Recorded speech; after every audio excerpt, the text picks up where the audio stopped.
ఏది కొన్ని వేల సంవత్సరాలుగా అంటే ఒక 1200 సంవత్సరాలుగా ప్రతి ఒక్కళ్ళకి లోటుగా ఉందో, దేన్ని చూడాలి అనే ఉద్దేశంతో అనేక మంది మహాత్ములు పరితపించారో, రకరకాలైనటువంటి దాడులు ఈ భారతదేశం మీద జరిగినప్పుడు ఏది మేము కోల్పోయాము అని ఇన్ని తరాలుగా జనాలు బాధపడుతూ వచ్చారో, వాటన్నిటికీ ఒక అద్భుతమైనటువంటి, ఒక రమణీయమైనటువంటి, ఒక మహత్తరమైనటువంటి ఘట్టాన్ని ఆవిష్కరించి సమాధానం ఇచ్చారు గౌరవనీయులైనటువంటి ప్రధానమంత్రి శ్రీ నరేంద్ర మోడీ గారు.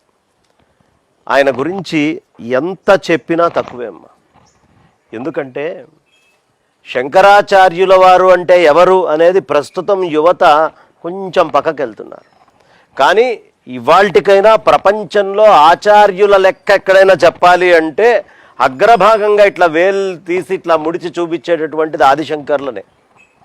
ఆయన సిద్ధాంతం మీద విశేషమైనటువంటి రీసెర్చ్లు జరుగుతున్నాయి. ఎక్కడ ఆక్స్ఫోర్డ్ యూనివర్సిటీల్లో అనేకమైన చోట్ల. ఇవాళ ప్రస్తుతం ఉండేటటువంటి మన మెడికల్ అసోసియేషన్స్లో కూడా సైకియాట్రీ డిపార్ట్మెంట్లో వాళ్ళ టెక్స్ట్ బుక్కుల్లో ఆదిశంకర్ల యొక్క తత్వ మాహాత్మ్యాన్ని వాళ్ళు ముద్రణ వేసుకున్నారు. అంటే ఆయన సిద్ధాంతము ఎంత గొప్పదో మనం ఆలోచించుకోవచ్చు. కానీ ఆయనకి ఈరోజు దాకా మనం రుణం తీర్చుకునేటువంటి పని ఎప్పుడూ చేయలేదు. ఆయన చేసినటువంటి అపారమైనటువంటి కృషిని గుర్తించడం అనేది పక్కన పెట్టండి, తలుచుకోవడం అనేది చేస్తే మనం ఉద్ధరించబడతాం. గుర్తించడం అంటే పెద్ద మాట. అది చేశారు మోడీ గారు.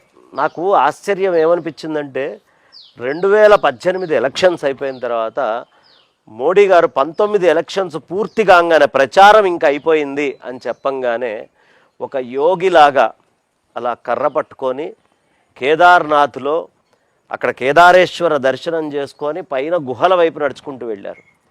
ఈయన అటెందుకు వెళ్తున్నారా, ఇంకెక్కడ ప్రదేశాలు లేవా అంటే, శంకరాచార్యుల వారు ఎక్కడైతే మొత్తము భారతదేశాన్ని అఖండ భారతదేశమని తూర్పు, దక్షిణము, ఉత్తర, పడమర ఇవన్నీ విభజన చేసిన తర్వాత ఆయన ఏ గుహలోంచైతే, ఏ దత్తాత్రేయ స్వామి వారి గుహలోంచైతే అంతర్ధానమయ్యారో ఆ గుహ దగ్గరికి వెళ్ళి తపస్సు చేసుకున్నారు మోడీ గారు.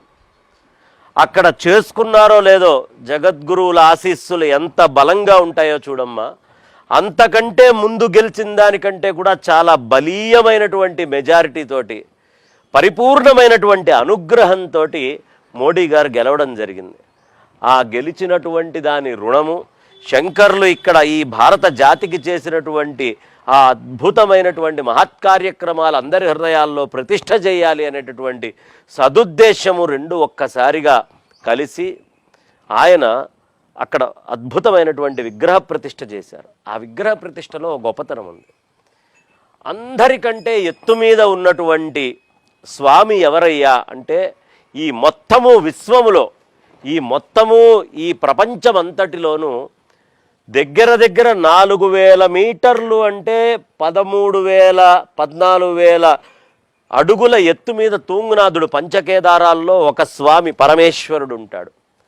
ఆ తర్వాత మళ్ళీ అంత ఎత్తు మీద ఉన్నటువంటి గురువెవరయ్యా ఇవాళ చెప్పుకోవడానికి యావత్ భారతదేశానికి అంటే ఆదిశంకర భగవత్పాదాచార్యుల వారే అని ఘంటాపదంగా మనందరం చెప్పుకోగలిగేట్టుగా తీసుకొని వెళ్ళి పెట్టారు. కాబట్టి ఎత్తు మీద ఉన్నటువంటి భగవంతుడు పరమేశ్వరుడు, ఎత్తు మీద ఉన్నటువంటి గురువు ఆదిశంకర భగవత్పాదాచార్యుల వారు. ఎన్ని అడుగుల విగ్రహం అయ్యా పెట్టింది అంటే మోడీ గారు 12 అడుగుల విగ్రహమే పెట్టినట్టుగా మనకు కనిపిస్తుంది. కానీ ఒక్కసారి కళ్ళు మూసుకొని ఆలోచిస్తే 12,000 అడుగుల ఎత్తు పీఠము పరమేశ్వరుడు ముందే సిద్ధం చేసి పెట్టాడా? ఆ పీఠం మీద 12 అడుగులు అంటే 12,012 అడుగుల ఎత్తు విగ్రహాన్ని మోడీ గారు ప్రతిష్ఠ చేశారు. కాబట్టి 12,012 అడుగుల ఎత్తు విగ్రహం ఇంకోటి ఉండే అవకాశం లేదు. అంతకంటే ఎత్తైన విగ్రహం ఉండడానికి ఆస్కారం కూడా లేదు. ఇప్పుడు మనం ఏదో చెప్పుకుంటూ ఉంటాం, statue of Liberty, statue of unity. నిజంగా అవి గర్వకారణం, చాలా గొప్పమైనటువంటి విగ్రహాలు. కానీ ఇవాళ శంకరాచార్యుల వారి విగ్రహం ప్రతిష్ఠ చేసిన తర్వాత ఆ విగ్రహాల యొక్క ఎత్తు గొప్పదని మనం చెప్పుకుంటున్నాం. కానీ ఎక్కడికొచ్చింది? పీఠముతోటి శంకరాచార్యులు వారిని తీసుకుంటే శంకరాచార్యులు వారి బొటనవేలు కూడా దాటలేదు. అంత మహత్తరమైనటువంటి ప్రతిష్ట మోడీ గారు చేసినటువంటిది. 12,012 అడుగుల ఎత్తు మీద గురువు ఎక్కడ ఉండాలో భారతదేశాన్ని అన్ని చెరగులా కాపాడుతున్నటువంటిది గురు సంప్రదాయం ఒకటే. ఆ గురు సంప్రదాయాన్ని నిల్చోబెట్టాలి అని ఆదిశంకర భగవత్పాదాచార్యుల వారిని అంత ఎత్తు మీదకి తీసుకొని వెళ్ళారు.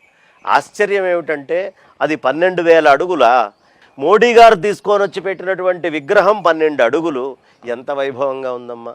ఆ ద్వాదశ సంఖ్యే మనకి తెలిసిపోతుంది. ఆదిత్యులు 12 మంది ఆకాశంలో, 12 మంది సూర్యులు ఈ విశ్వాన్ని మొత్తాన్ని వెలిగిస్తారు అని మనకి శాస్త్రాలు చెప్తున్నాయి. ఆ 12 మంది సూర్యులు వెలిగించేటువంటి 12 తత్వాలు సమస్తము ఇదిగో ఈ 12 సంఖ్యలో ఉండి అక్కడ కూర్చున్నాడయ్యా ఆదిశంకరుడు. ఎక్కడ అజ్ఞానం అనే అంధకారం ఇక ఉండడానికి వీలు లేదు.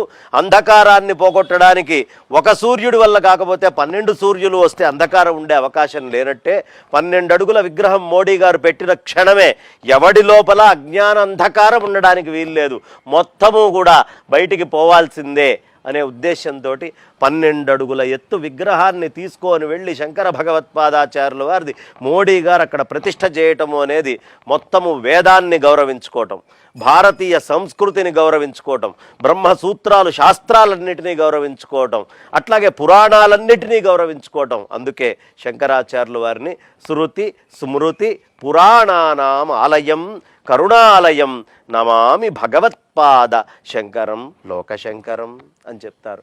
కాబట్టి శృతులకి స్మృతులని పురాణాలని ఇవాళ మోడీ గారు గౌరవించి అత్యున్నతమైనటువంటి స్థాయిలో పెట్టారు. భారతీయత అంటే ఇది, భారతీయత యొక్క గొప్పతనం ఇది అని ప్రపంచానికి మొత్తానికి చాటి చెప్పి అత్యున్నత స్థాయిలో పెట్టారు. అంతకంటే ఆదిశంకరాచార్య భక్త సమాజముని స్థాపించుకున్నటువంటి మాకు ఏమి ఆనందం ఉంటుంది? శృతులు శాస్త్రాలు పురాణాలు అన్నీ ఎంత స్థాయిలో ఆనందపడ్డాయో శంకరులు ఉద్భవించినప్పుడు, శంకరాచార్యులు వారి యొక్క విగ్రహ ప్రతిష్టని చేసినప్పుడు మాకంత ఆనందం కలిగింది. నిజంగా అంత ఆనందాన్ని ఇచ్చినటువంటి మోడీ గారిని అనేక శుభాకాంక్షలతో ధన్యవాదాలతో మా అందరి పక్షాన మా ఆనందాన్ని వెల్లడి చేసుకుంటున్నాం. జయ హో మోదీ.